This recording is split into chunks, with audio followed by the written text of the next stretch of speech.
I collapsed in my chair and looked at my cell phone. It was a little after 9 in the evening and I was exhausted. The twins had already gone to bed.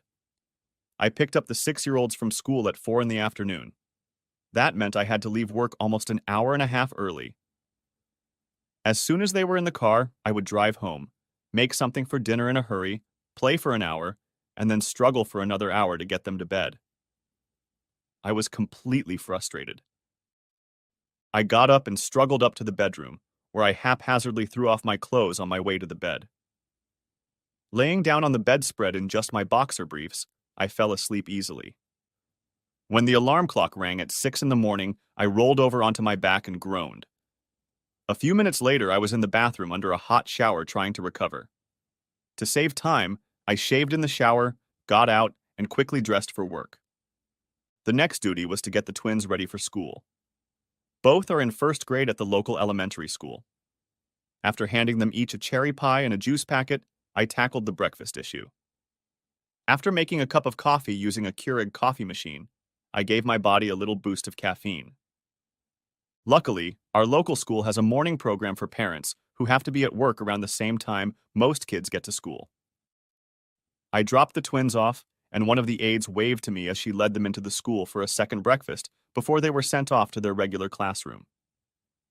I didn't wait, intending to get to my office as early as possible to make up for the hour and a half I had to leave early.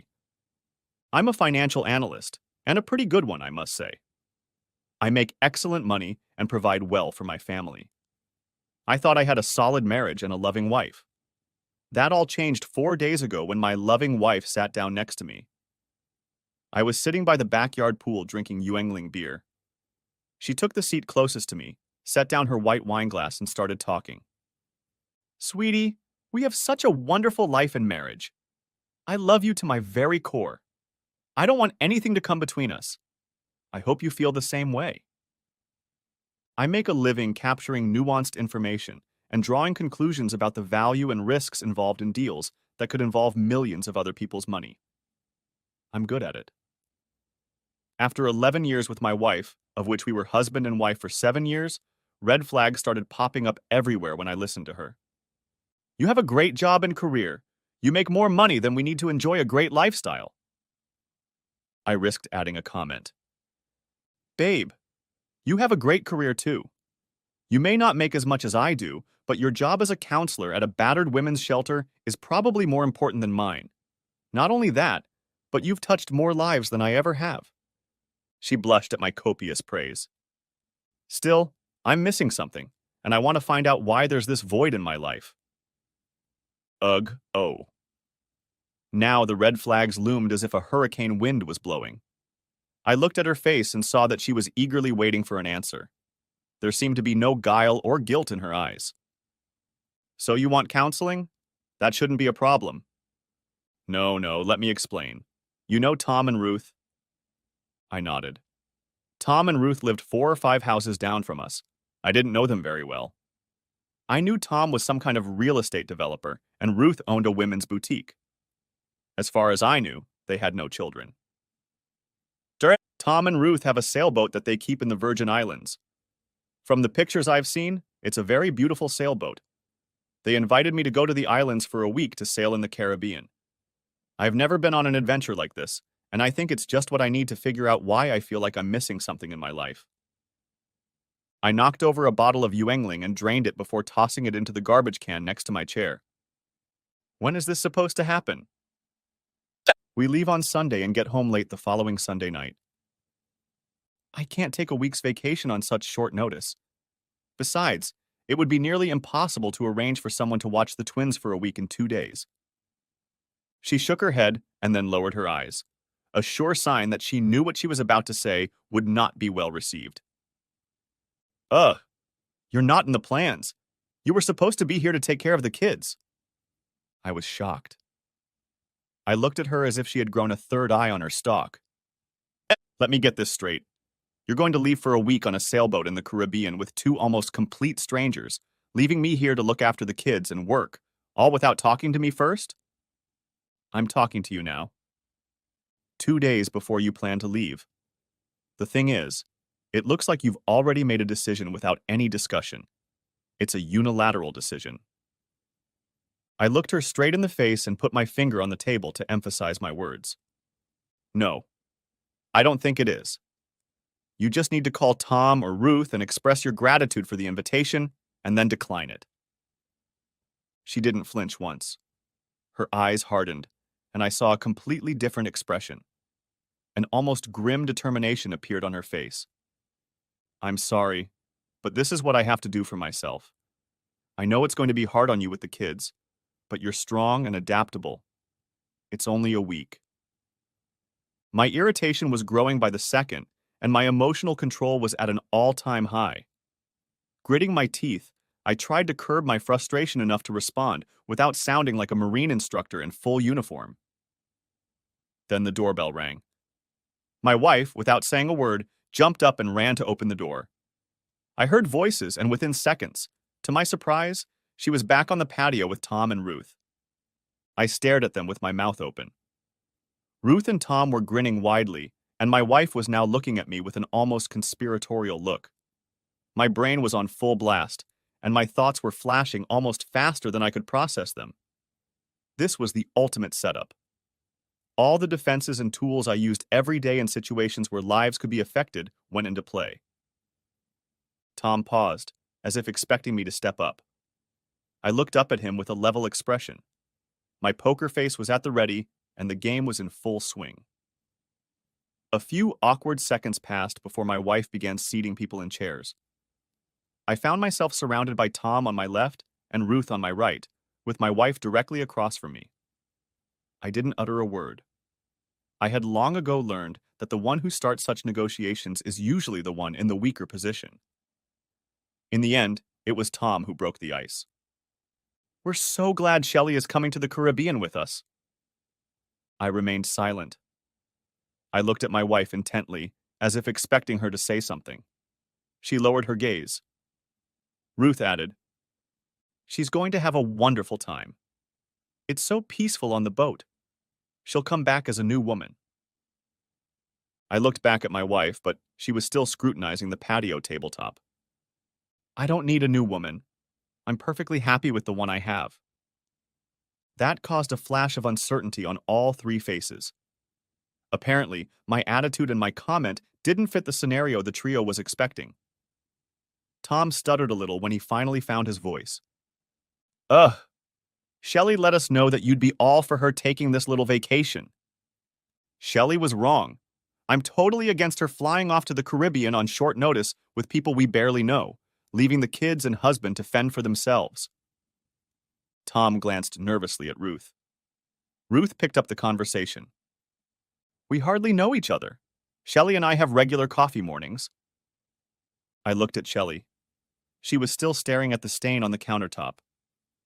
I thought you worked at the shelter every day. Shelley's voice was quiet and soft. A few weeks ago, I decided to cut back on my hours. I work in the afternoons for 3 hours a day. Things were coming together more and more in my brain.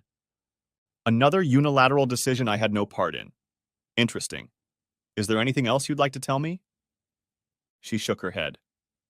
Taking this as an attempt to steer the conversation away from her, Ruth continued in a perky and cocky manner. Shelley and I have become very close. We have a lot of the same interests. We're going to do a lot of sunbathing, swimming, and shopping in the islands. I looked at Tom. What are you going to do? The usual. Take care of the boat, make sure we get from here to there, and have fun and relax with the girls. I nodded. Sorry for the change of subject, Tom, but what do you do for a living?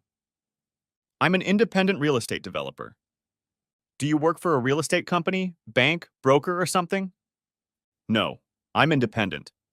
I make deals with landowners, financiers, and construction companies to get projects moving in the right direction. Then I help develop landlords for the properties and manage the assets once they're built. Do you have an office? I work from home. I nodded. Things were starting to come together. Let me summarize and you three tell me if I'm understanding the situation correctly. Bright smiles suddenly appeared on the faces of all three of us. Shelley, over the past 3 weeks, you've changed your work schedule to spend time with Ruth and Tom at their home. Or have you been to our house as well? The smiles faded quickly. I waited for Shelley to speak. I really didn't think you'd mind. My income doesn't mean much in the scheme of things. It's not about income. The point is that you made an important decision in our lives without letting me know. Anyway, let me continue. I looked at the three of them and saw looks of consternation and confusion. Obviously, things were not going as they had planned. In light of your newfound friendship with Tom and Ruth, you have been invited to go to the Caribbean for a week at their expense. Oh, I have to pay for my airfare. I left it at that without comment. And the three of you intend to spend the vacation swimming, sunbathing, shopping, and having fun. All three of us had our mouths open at the same time. Tom was the first to come to his senses and replied, no, nothing like that. No one mentioned sex. Specifically, no. But let me tell you what my spidey sense tells me. My wife has changed her work schedule. I have a suspicion it was changed to make it more convenient for her to spend time at your house. You work from home. That makes it a regular threesome. Over the past month, my wife has had a sudden change in our house habits. I have noticed that she dresses differently in the mornings, but now wonder about the reason. On an urgent note, she has informed me that she is going away for a week with people with whom we do not have a deep relationship, at least I don't. Do you understand why I'm a little suspicious that there's more going on here than what your bright, smiling faces lead me to believe? The glances between the three of them spoke volumes to me. I should try to draw them into a game of poker. I might be able to pull off a score. Tom tried to salvage their plan. Bill, you're completely out of line. There's nothing going on with any of us. Shelley told Ruth that she was feeling a little empty, like she was missing something in her life, and we thought a trip to the islands might help her get out of that state. Tom, you'll have to excuse me, but this all sounds like you're making plans to take Shelley to a place where you can help her deal with her affliction. I quickly switched to another topic. Shelley, I'm going to be blunt. You know that I am strongly opposed to you traveling with these people. Whether you go against my objections is your decision. Just be aware that every decision has consequences, and all too often it's impossible to predict what they will be. That's the risk you take and the challenge you face. I pushed back my chair and stood up. Since Shelley invited the two of you here without my involvement, I don't think I have a reason to stay longer. She can invite her friends to this house whenever she wants. I'm tired, and I'm going to bed. I left without saying good night or goodbye. Upstairs, I changed my clothes and turned off the light, then climbed into bed. I lay on my side with my back to Shelley's bed. I had no trouble falling asleep that night. I have no idea how long Tom and Ruth talked to Shelley. I didn't wake up when she came to bed. I usually fall asleep a little later on Saturdays. I got up and put on my work clothes and made coffee. I'm not much of a breakfast person, so I was soon sitting at the lawnmower cutting the grass on the front lawn. On Saturdays, I had time to get everything done around the house, and then, weather permitting, I spent the afternoon at the pool with the twins. I saw no reason to change that schedule. That day, Shelley didn't want to talk to me. She seemed to avoid me in the house. True, I did see her on the phone a few times, watching me through the patio doors. I assumed she was talking to Ruth or Tom. I paid no attention to it. Sunday mornings were usually quiet. The kids were busy with videos. I liked to spend quiet Sunday mornings on the pool deck with coffee and a tablet, watching the local and regional news. It wasn't uncommon for Shelley to join me. Today, however, was unusual. Shelley stayed upstairs all morning. I didn't pay much attention to this, not out of ignorance, but because I wanted to see how the situation would develop. Around 10 a.m., I went back into the kitchen for another cup of coffee and saw Shelley putting her backpack by the front door next to some other luggage. I finished making the coffee and went in to look at the suitcases. Shelley came downstairs dressed in capri pants and a sleeveless print shirt. I sipped my coffee. So you're really going on this cruise? Yes, just for a week. It'll be good for both of us. Shelley, the only thing it will bring is more grief and pain than you can imagine. She looked at me incredulously. What do you mean? How can it cause grief and pain? I'm not going to try to explain it to you. If you want to be stupid and ignore what you're doing, what it means, and what the consequences are, then it shows you really don't care. That's stupid. I'm doing this for us. I shook my head and went back to the pool deck. It wasn't long before I heard children wailing in the house. I quickly got up and walked into the house. The twins were standing at the door, crying loudly and desperately clinging to their mother's legs. Don't go, Mommy. We don't want you to leave. You have to stay here and take care of us. Who's going to drive us to school and make dinner? Shelley looked at me as if expecting me to say or do something. I sipped my coffee and let her deal with the situation she had created. She knelt down and started cooing to them. It's okay, little ones. Mommy just needs to be alone. Daddy will be here, and he will take good care of you. I'll be back in a few days, and I'll bring you some special surprises. She stood up, gathered her bags, and managed to get the two 6-year-olds off her feet. I saw Tom and Ruth in their BMW SUV waiting. Tom had the sunroof open, Ruth was smiling and waving. The twins were still crying for their mom when the BMW pulled away. I gathered the kids and promised them breakfast. I wasn't going to cook, but the chocolate pancakes at IHOP were always my favorite meal. After breakfast, we spent the morning at the park, where I met a few other moms sitting at a picnic table under a shady tree while their kids played. They were friendly, and soon I was part of the conversation. One of the women asked if I was a single dad, and I casually replied that I had been for a week. This prompted countless questions about the situation, but I did my best to brush them off, writing off my wife's absence as a family trip. Lunch was followed by a trip to Golden Arches, which was another gaming area. It wasn't the most nutritious diet, but it got me out of the kitchen, out of the house, and out of the company of adults. I found 3 other dads treating their kids to lunch and playtime. They were all single fathers who were ordered to have weekend visits with their children. My conscience prevented me from asking too many questions. After lunch and a long negotiation, which with 6-year-olds is an interesting endeavor. They negotiated like old pros, and I would swear they could communicate with each other without words.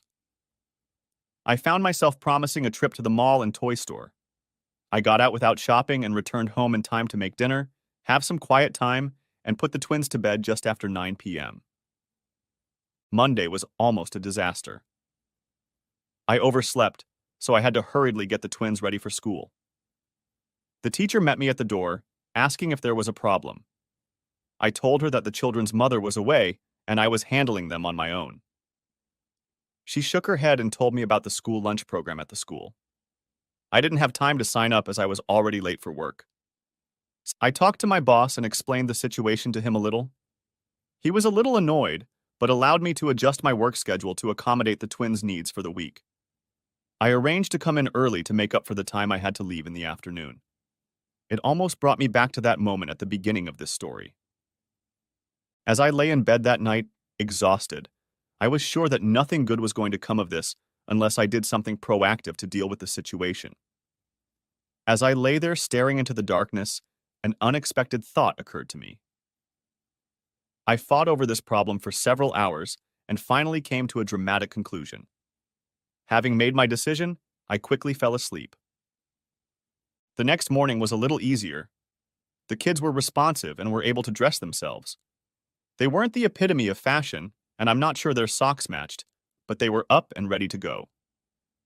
Knowing they would have breakfast at school, I dropped them off, did a little paperwork with the school secretary, and then headed to my office. My first stop was my boss's office. He looked concerned when I walked in with a cup of coffee and a smile on his face. You either ate the canary or your wife came home. Which is it? Neither, but I have a request. Okay, I'm listening. I have almost 3 months of bank vacations and personal time. Yes? I want to take 10 days, starting tomorrow. What? That's short notice. I shrugged. I knew he couldn't refuse. He might not be happy, but I had free time, and I could use it as I saw fit. Good. I'll take care of the paperwork. Would it be too much to ask what you're going to do? Am I taking the kids on vacation? You'll be joining your wife.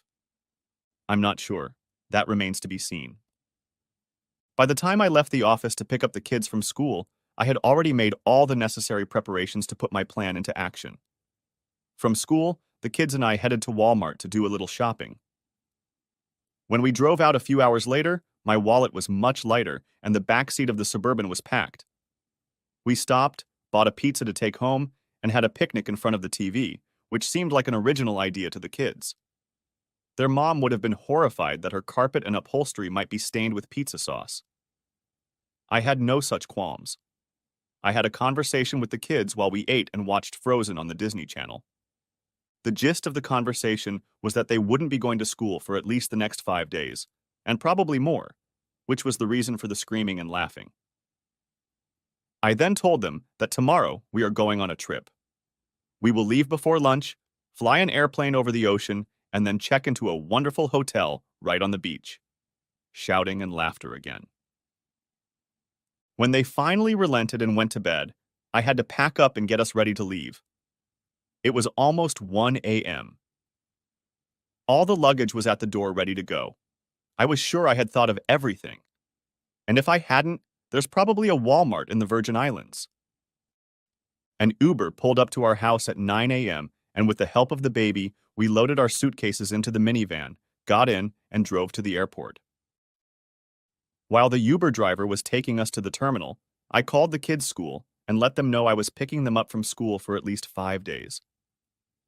I knew that traveling on such short notice with kids could be challenging, but we were determined to go on an adventure. We boarded the plane with no problems and landed in the Virgin Islands 6 hours later. A shuttle met us at the airport and took us to the beach resort. There was nothing to do but drop our suitcases in our room, change into our swimsuits, and hit the beach. The kids were in paradise, and I was right there with them, holding a Mai Tai cocktail in one hand. We spent 2 days at the resort. We learned that there was not only a beach, but also a huge water park with a lazy river, slides, splash pads, and a wave pool. The bar was also staffed by young girls from the island who were more than happy to treat me to drinks of my choice. Life was definitely getting better. While the kids were sunbathing, I was on the phone. I wasn't going to spend all my time lying by the pool or on the beach. I finally found what I was looking for, and the second phase of the adventure was underway. In the evening, I explained to the kids that we were leaving the resort the next day. They had stretched out faces and disgruntled faces. I then told them that we would be getting on a boat and sailing around the islands. Early the next morning, we packed up and caught an Uber to the local marina. At the marina office, the kids were fascinated by the various boats moored in the slips. I found the man I was looking for. Jeff Turner could have been between 55 and 75 years old. He had long gray hair gathered in a ponytail, a gray beard, sparkling green eyes that seemed to always be smiling, and a small belly hanging over the waistband of his swim trunks. I was to learn that Jeff rarely wore anything but swim trunks and the most garish Hawaiian shirts imaginable. He mostly went barefoot, unless he had to navigate terribly hot asphalt. He was so tanned that he looked more like a local. "You must be Bill. I'm Captain Jeff. And who are these two little buddies?" I introduced the twins and they stood there, eyes wide and staring at Jeff. I don't think they knew what to make of him. "Let's go aboard and stow your gear. Then I'll go over some of the rules on my boat." He led us down one of the piers to a 65-foot sloop that looked like, sitting still, it was already running fast. He helped the twins climb aboard, and I handed him the bags. It took a few minutes to get us situated in our seats. Each of the twins had a small cabin with twin beds, a desk, and a porthole. I got a slightly larger cabin with a double bed and a bathtub. Captain Jeff made constant comments, mostly about how best to store our gear and what the daily routine would be on the boat. The kids listened intently, and I prayed for their attitude. When everything was ready, we went back to the cabin and found seating. "Here are my rules on my boat. No talking behind my back, no arguing. Everyone is working. If I tell any of you to do something, it must happen immediately. If you don't understand, ask. You are here to have fun, but you are also expected to learn." Dad, our normal day will consist of spending the morning doing deck chores. Once they are done, we can go snorkeling, swimming, fishing, or go ashore. If we like the place, we can stay overnight. Otherwise, as darkness falls, we raise anchor and head to our next destination. Sometimes we arrive at the spot before dawn. Sometimes it is later in the day. But I expect everyone to learn how to sail. Dad, you'll help me keep watch. You two will get an education in seamanship, and when you get home, you'll be junior captains. I already like this guy. Some of the other charter owners I'd talked to wouldn't even consider taking two 6-year-olds on their boat. Captain Jeff seemed to jump at the chance. Now let's get the boat out of this marina and into the ocean. Your father isn't paying me to sit on this dock. We're going sailing. Shouts in excitement. I watched Jeff skillfully maneuver the big boat out of the harbor. He only used the motor to get us out of the parking lot. As we entered the channel, he began giving orders. Bill, see the blue line at the bottom of the mast. Grab hold of it and unhook her from that jib. Then bring her to the windlass and make 3 clockwise turns around the windlass. When I tell you to, hold on to the tail of the fishing line and spin the winch like crazy. As I approached the mast and released the fishing line, I looked over and saw Jeff with Ethan in front of me, standing on the cooler and holding the rudder. Annabelle was watching mesmerized as Jeff helped Ethan steer the boat.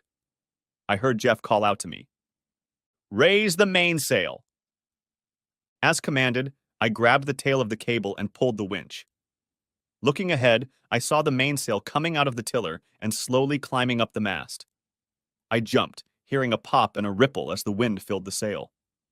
The mass of white fabric unfurled into a huge cloud that stretched over the side of the boat. I felt the boat tear forward until the winch stopped. Untie that line and wind it carefully at the base of the mast. I complied with his orders and returned to the open cabin. Annabelle was standing on the refrigerator with her hands on the chrome and wooden wheel, eyes wide and mouth open. "Daddy, I'm driving the boat." We sailed for almost 3 hours. Jeff left me at the helm, which I thought was interesting because I had no idea where we were, what direction to sail in, or what our destination might be. His instructions were simple. Keep an eye on the boat. If anything changes, give me a holler. I later learned that the boat had a fully automatic control system that made it almost unnecessary to steer the boat under normal circumstances. He appeared from inside the boat with a large tray of cold snacks, cheeses, fruit, and bread. The kids were enthusiastic, and I found the treats refreshing. Finally, we approached a small island and anchored in a sheltered cove. The water was calm, and 50 yards ahead we could see a beautiful beach. Looking down, I thought I could touch the bottom, so clear was it. Heck, I could see a lobster crawling on the rocks. We'll spend the night here. Tomorrow we can swim, snorkel, and explore the island.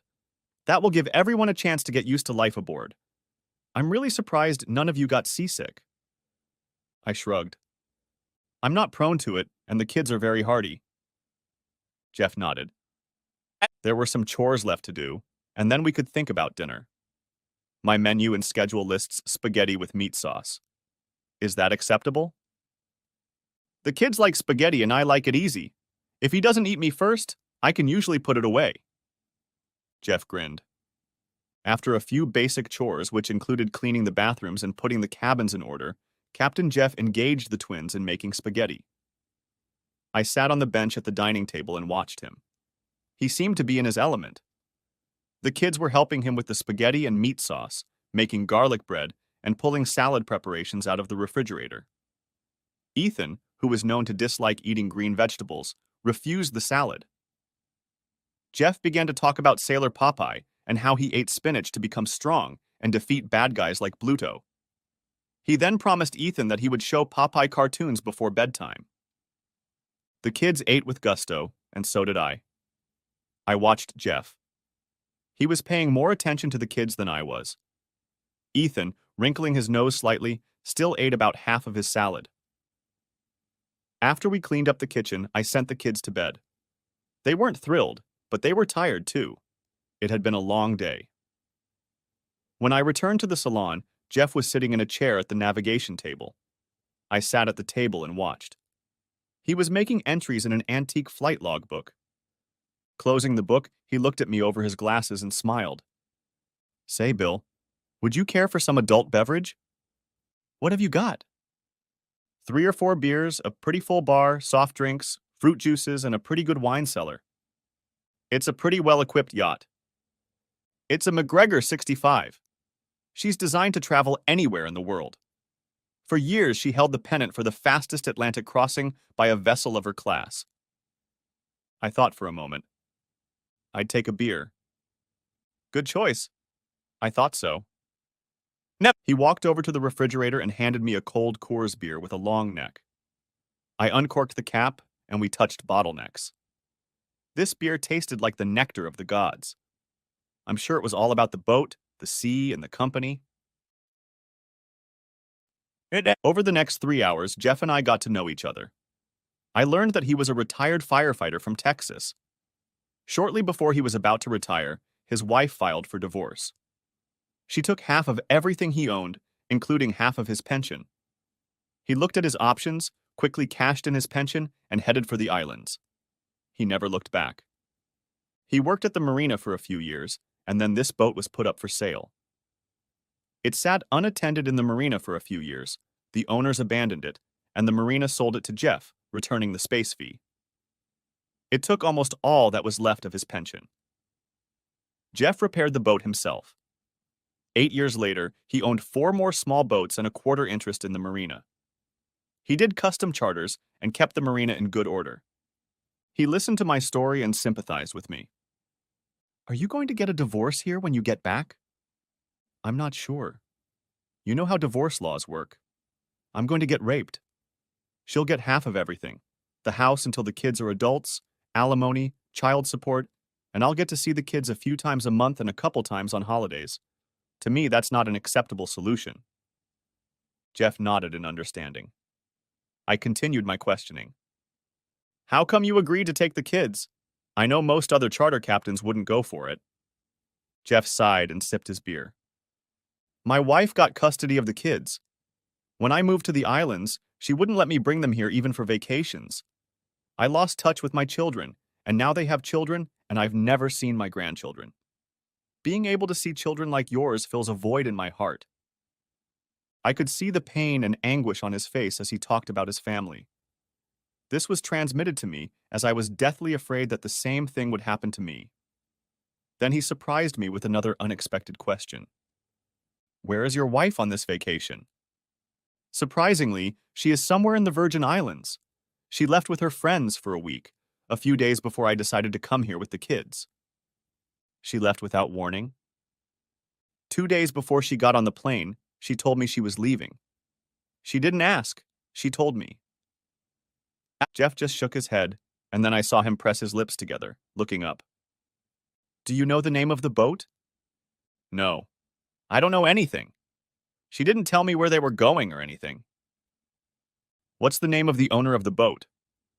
Tom Downey. His wife's name is Ruth. Jeff got up, and when he came back, he had a clipboard. I knew my cell phone was getting no signal at all. Is there a signal here? He pointed to a small dome on top of the hut. Satellite, full internet everywhere we go. He tapped the screen for a few minutes. I saw his face spread into a wide grin. Tom and Ruth Downey, registered owners of a 46-foot Easy Play catamaran. Great boat.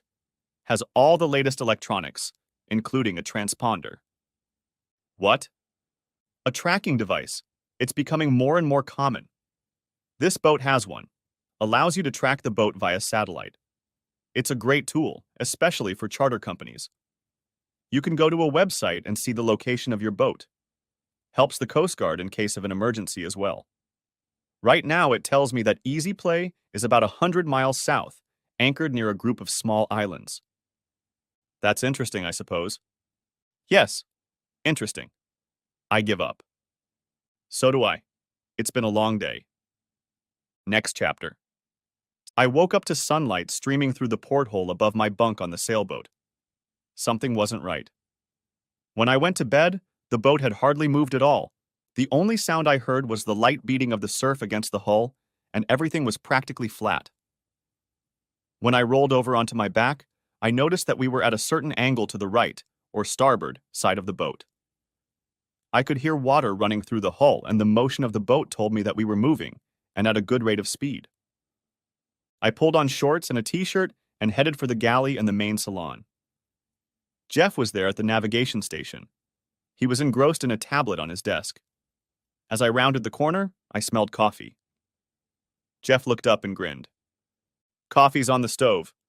The mugs are just above, hanging on hooks. I quickly drank a mug of hot black coffee and walked over to the clipboard on the table. I realized it was some kind of weather map. Ursa, I thought we were going to spend the day exploring the island. I had a change of plans after you went to bed last night. I went back to check things out one last time before heading home and noticed that the easy game had already started. They are coming back to us. I had an inkling of where they were headed, so I decided we would change the plan and head to the same destination. What destination? Jeff touched the tablet, and the screen changed to look like a normal map. There were two trails on the screen, a blue one and a red one. I mistook the red trail for ours and the blue trail for easy play. If I extended the lines, they would intersect at another cluster of islands. These islands are owned by one of the cruise companies. They use them as one of the ports of call on some cruises. If you're not on a cruise, you can buy a day pass and get there by private charter or shuttle. Private charters can come into their marina, buy a day pass, and pay a mooring fee to enjoy everything the island has to offer. There are beaches, sailboats, paragliding, a water park and pool, bars, restaurants. It's a huge playground. One of the islands is an adults-only area. I think you can imagine the amenities offered there. I suspect your friends are headed there. So why are we going?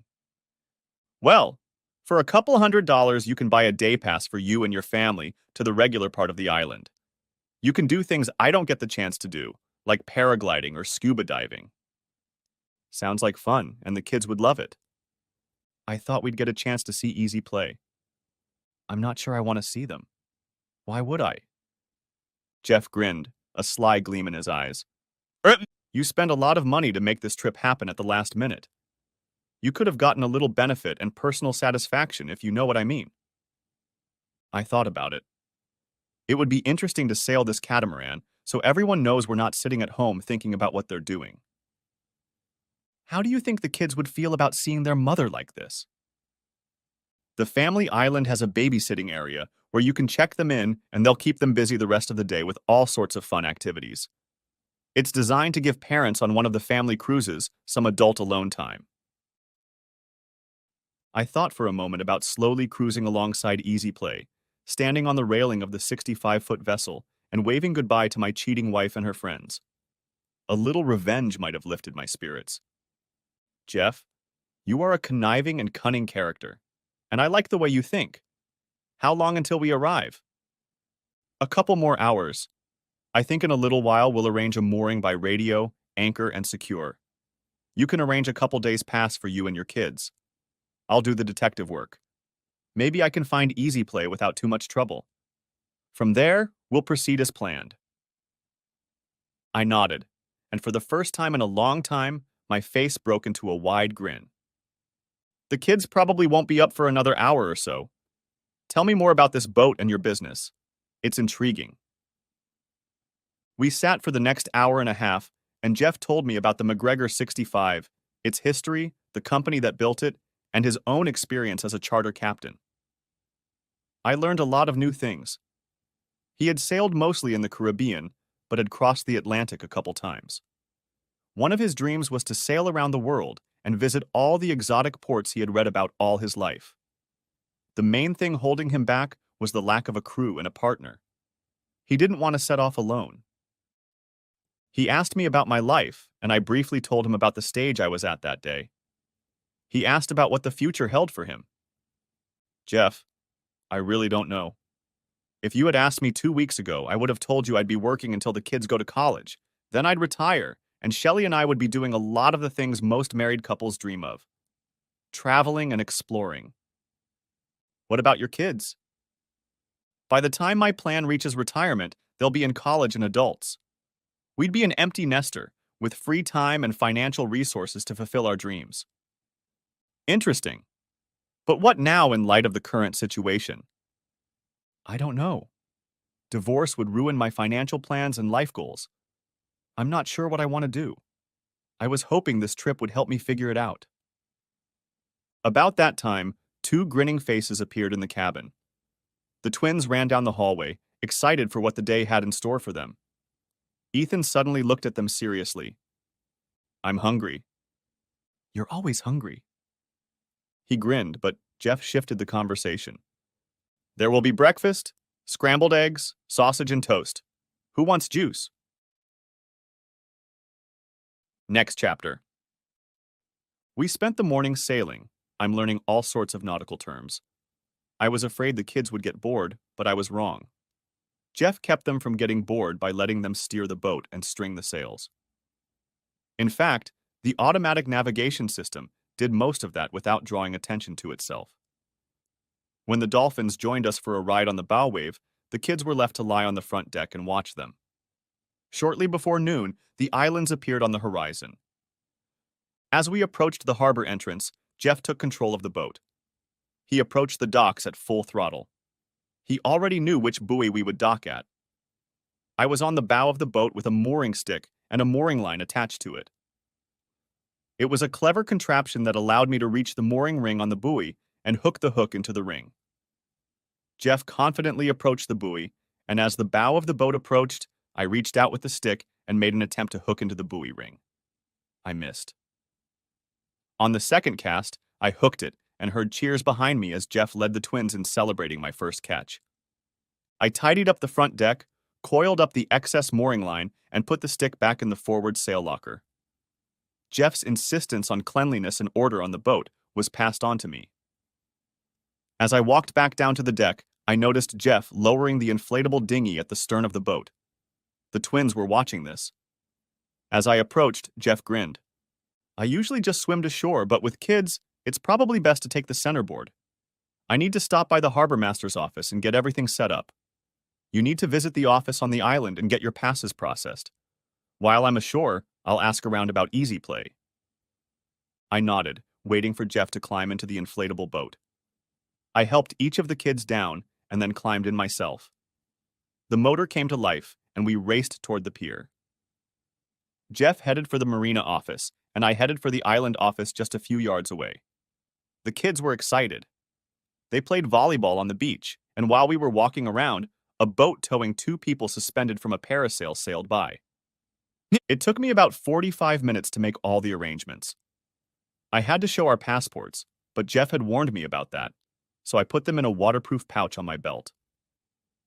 The main time spent checking in was spent exploring all the options and activities. Some activities had additional costs, such as parasailing and snorkeling. I opted out of those for now, but signed the kids up for supervised daytime activities. This would free up my adult time. After getting our passes, we headed back to the marina. I saw Jeff sitting at a table with an umbrella. There was a drink on the table, a clipboard in front of him, and a pile of boxes and bags on the bench. As we approached, he looked up and grinned. All set? Yes. I signed the kids up for a supervised afternoon program tomorrow. They'll be busy and supervised from 9 to 5. I also found out that the same center is available for babysitting in the evening if I need it. Good. We'll moor for as long as we want. I've picked up some supplies from the ship's store and arranged for fresh water to be delivered to our tanks. I learned a long time ago that you should never miss a chance to fill your tanks with fuel or water. I nodded. I suggest you take the kids and go exploring. This whole island is nothing but a giant amusement park, and most of it is free for registered guests. Take your time. Enjoy yourself. I'll be on the ship as I need to take care of some maintenance, and then I'll do what I do best. Sitting on my keister and reading. When you're ready to go back to the boat, check in at the office at the marina, and a dinghy will take you out. I looked at the kids, who were already looking at me wide-eyed and full of anticipation. Then let's get this adventure started. Jeff, we'll see you tonight or tonight. Can we bring anything for you? No, I'm fine. Jeff picked up his gear, I took the kids' hands, and we all headed out to start the rest of our day. It was late evening when we finally arrived at the dinghy at the marina. Jeff was lying on the cushions in the cockpit, reading his clipboard, and stood up as we approached. Permission to come aboard, Captain? Of course. I had to lift the two sleeping kids up to Jeff. Ethan and Annabelle fell asleep as soon as they settled into the Ace. After hoisting them aboard, I tipped the boat over and climbed onto the deck of the larger vessel. Jeff was holding Annabelle in his arms, and Ethan was curled up on a cushion in the cockpit. Right. Do you mind carrying Annabelle to her cabin while I take Ethan? Not at all. I carried Ethan into the cabin and laid him on the bed and covered him with a blanket. He was covered in sand, but I decided to deal with it in the morning. Rounding the corner, I peeked into Annabelle's quarters. Jeff was standing there looking at her lying in bed. He did the same and put her to bed without changing her clothes. I watched him and saw his shoulders rise and fall several times. It looked like he was sobbing. I deliberately slammed Ethan's cabin door a little harder than necessary. When I turned around, Jeff was already coming out of Annabelle's cabin. Bill, you may not think so, but you're still the luckiest guy I know, even under the circumstances. He walked abruptly back into the parlor, leaving me a little stunned. By the time I had checked on Annabelle's condition, closed her cabin door, and made my way into the salon, Jeff was already sitting at the table.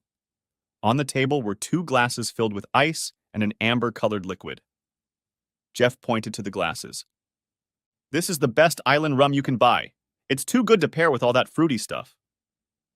I sat down, took the glass, sniffed, and took a sip. I'm not a rum drinker, but I had to admit that what I tasted was something unique and wonderful. I looked at him in surprise. It's fantastic. He nodded. I have other news.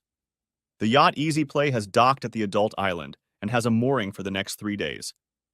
I assume they will stay here until they need to leave to go back to the Virgin Islands to catch a plane home.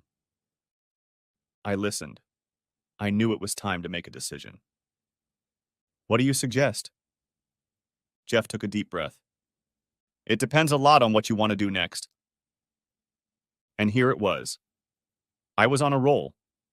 I had to decide whether to fish or take the bait in this case. I think Jeff saw the indecision on my face. Listen, you still have a few days. Take the kids to supervised activities tomorrow. Then we'll have the whole day to poke around on the other island and see what's going on. I'm not sure I want to visit that island. Agreed, but we can go around the island and the docks in the motorboat, just to see what we can see. Okay. So that's what we did. The next morning, I took the kids ashore after they had showered and put on fresh clothes. Jeff got the boat ready, and when I returned, we immediately set sail. It was a 45-minute swim to the other island. We entered a small cove under sail and slowly made our way to our mooring spot. Easy Play was the only catamaran we could find. I don't know what I was expecting, but what I found was definitely not on my list. As we entered the harbor, I had high-powered binoculars. Finally, I focused on Easy Play. I guess I half expected the boat to be empty, while Tom, Ruth, and Shelley enjoyed the fun on shore. When I examined the boat, it was clear that all three were aboard. Tom was lounging on a trampoline stretched between the two hulls of the catamaran. Ruth and Shelley were lying on deck cushions in the large cockpit. Even more amazing was that Ruth and Shelley were hugging each other and kissing. Jeff crept between the moored boats, slowly approaching Easy Play. None of the three on the other boat seemed to pay any attention to us as we approached. We were about one boat length away when Tom looked back to watch our boat as it approached. He didn't show much interest until I took the binoculars away from my face and stared directly at him. It took a second, but I saw recognition flash across his face.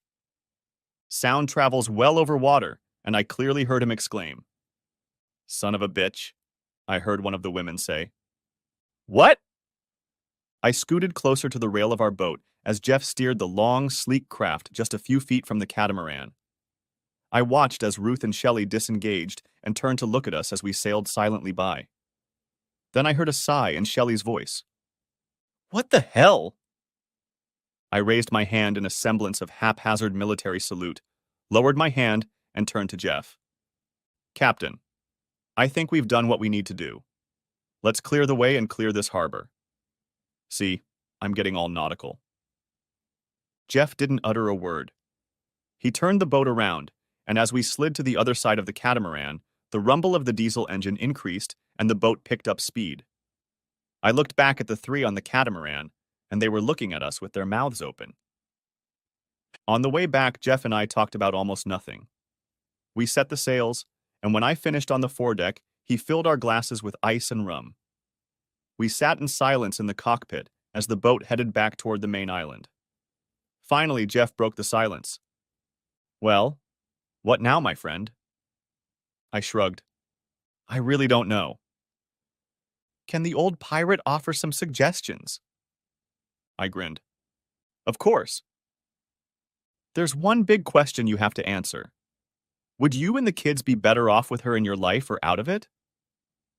That wasn't what I expected him to say. I had to ponder the question while sipping rum. When I analyze a stock, I usually do what most people call a SWOT assessment. I list everything I can know about the stock in 4 categories: strengths, weaknesses, opportunities, threats. Okay, what are the strengths of staying married? It will be good for the kids. It means there won't be financial Armageddon. That's not good enough. No. What about the weaknesses? Existence in a loveless marriage. No trust, no real relationship. Being cuckolded and dealing with the consequences of that among our friends and my coworkers. The damage it can do to children in such a toxic atmosphere. Right. And the possibilities? That's a tricky one. I don't know if there are any. I think the possibility of reconciliation would be a possibility. But honestly, I don't think there's much chance of that right now.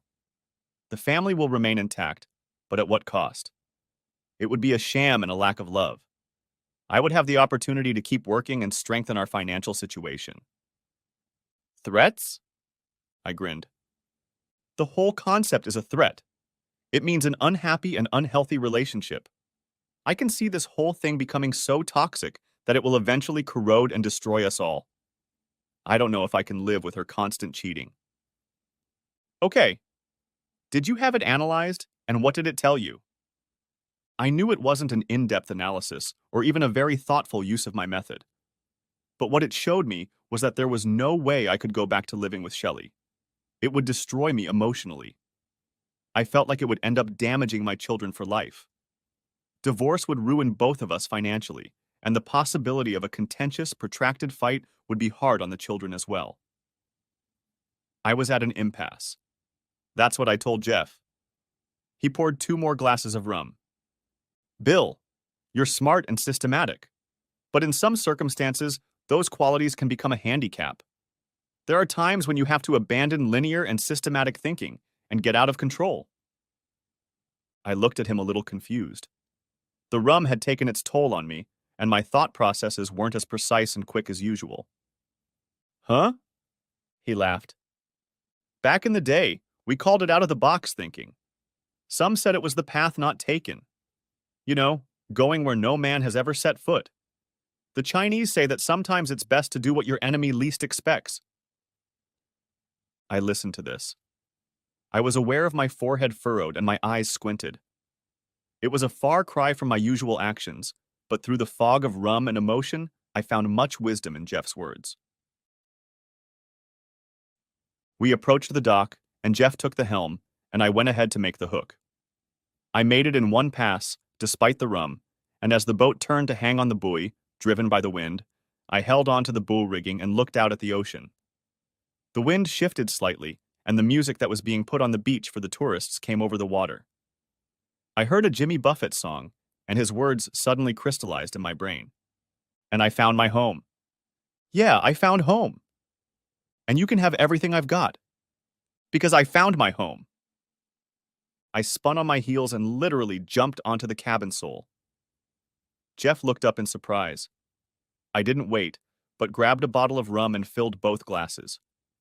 Once seated, I began to speak in a concentrated manner. Jeff, is this boat big enough to circumnavigate the globe? Hell yeah. A few people have done it on a 65. Why? Let's do it. What? Let's go around the world and do all the things you've dreamed of. You're crazy. Have you been in the sun too long or drank too much rum or both? Yes, maybe, but just listen. I began to explain the completely unconventional plan that flashed through my brain. I'm not going to go back and try to coexist with Shelley. I've seen for myself what she is. I don't want my children to be exposed to that lifestyle. Trying to exist together will be a toxic mix that will ultimately hurt us all. Yes, we've talked about it. I won't divorce her and give her half of what I've accumulated. I won't pay child support so she can introduce my children to her ungodly lifestyle and permanently corrupt them. That's just not going to happen. Yes, but what other recourse do you have? An unconventional one. A plan she can't even imagine. Jeff looked at me, tilting his head. Yeah? How hard is it to find a boat in the middle of the ocean if the transponder isn't on? Almost impossible. How many ports exist where a boat can go in and out to resupply? Christ, thousands at least. What if you get an offer to circumnavigate the globe for at least 11 years? His eyes widened. That's one hell of a charter. What are you offering? Do you have anything that connects you to the Virgin Islands? 3 boats, a quarter share in the marina, and a small beach house. How much are the boats worth? Probably 60,000 each. Do you really have to work at the marina? No, I just hang out there doing various jobs to fill the time between charters. What if you sold the other 3 boats to another charter company, let your partners run the marina like they did, and rent out your bungalow as a vacation rental? It would free you up, provide a little cash flow, and give you the opportunity to fulfill a dream. I saw him hesitate. He lowered his gaze to his rum and stared into it for several minutes. Such a trip as you are thinking of would be expensive. How will you be able to afford it? If you just disappear with the children, your wife will be furious. Every agency she can find will try to ferret you out, and you can bet she'll get the court to freeze all your assets. In a year's time, she'll be able to sue you and get everything. And if there's nothing to get? I don't understand. My net worth is almost $1 million. If that money was sitting somewhere where no one but me could find it or access it, how far do you think that would get us? Jesus. With that kind of money, we could float around for years. And I can work from almost anywhere if I have a reliable internet connection. You have a satellite system on board. Is it reliable? Hell yes. That expensive son of a bitch better be working. What about your kids? Would you just take them away from your wife like that? She peeled them off her leg and turned her back on them the morning she left. All that time she didn't try to call or write to them? You didn't notice them asking about her? I don't think that, apart from the legal consequences, I would have any doubts. There are legal ramifications. You know you're going to be a fugitive. So the International Ocean Police will be looking for me? No, but if you want to go ashore anywhere, you run the risk of being discovered, arrested, and deported. My intuition tells me that's a very unlikely situation. Unless we spend an inordinate amount of time in some port, do something stupid to attract attention, and try to travel by airplane, I don't think there's much chance. That's a risk I'm willing to take. How long will it take you to set this up? I think a week or too much. I'll be able to do most of it remotely. How do you feel about taking a motley crew, a possible criminal, and heading off to unknown lands for grand adventures? Jeff finished the rest of his rum, slammed the plastic cup on the table, and stood up. Hoist the mainsail, sailor. It's time to begin this pirate adventure. To be continued.